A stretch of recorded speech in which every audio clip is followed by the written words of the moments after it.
Caros internautas, aqui é o professor Orivaldo. Estamos no canal Orivaldo Explica. No episódio de hoje falaremos sobre as entradas e bandeiras, que foram processos muito importantes para a exploração do território brasileiro durante a colonização. As entradas e bandeiras foram expedições com o objetivo de explorar o território brasileiro. As entradas foram expedições organizadas pelo governo português e tinham como ponto de partida o litoral brasileiro. As bandeiras foram expedições organizadas por particulares e saíam de São Paulo. Américo Vespucci organizou a primeira entrada no Brasil, que partiu de Cabo Frio. Martim Afonso de Souza organizaria duas entradas, que partiriam da Guanabara e de São Vicente. Com a criação do Governo Geral do Brasil, várias expedições foram criadas, que alcançariam o interior da Bahia e de Minas Gerais. As bandeiras normalmente saíam de São Paulo. Foram os bandeirantes, inclusive, que descobriram o ouro às margens dos rios de Minas Gerais. Existiam três tipos de bandeiras: de apresamento, captura de indígenas para escravidão, de prospecção, busca de metais preciosos, e de contrato, captura de escravos fugidos e destruição de quilombos. Vamos falar de alguns bandeirantes famosos.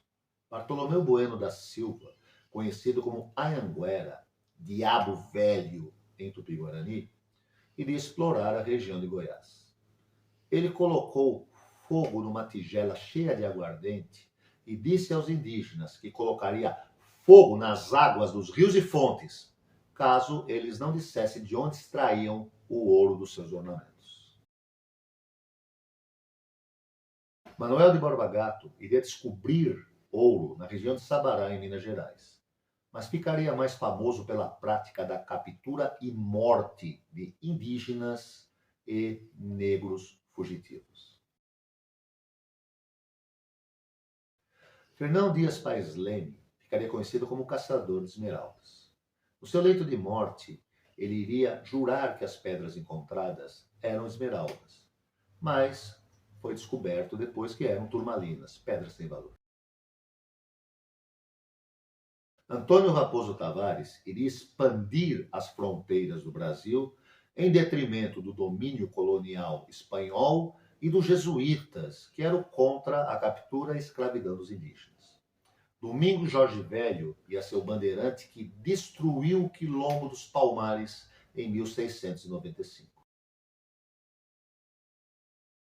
A história não é a ciência que estuda o passado, mas o olhar do presente sobre o passado. O papel das entradas e bandeiras tem sido questionado nos últimos tempos.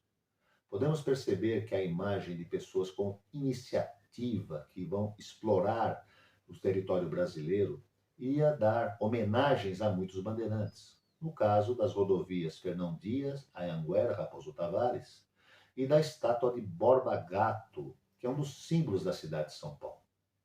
Em 24 de julho de 2021, a estátua de Borba Gato foi incendiada, inicialmente por desconhecidos, depois por um grupo que se autodenominou Revolução Periférica.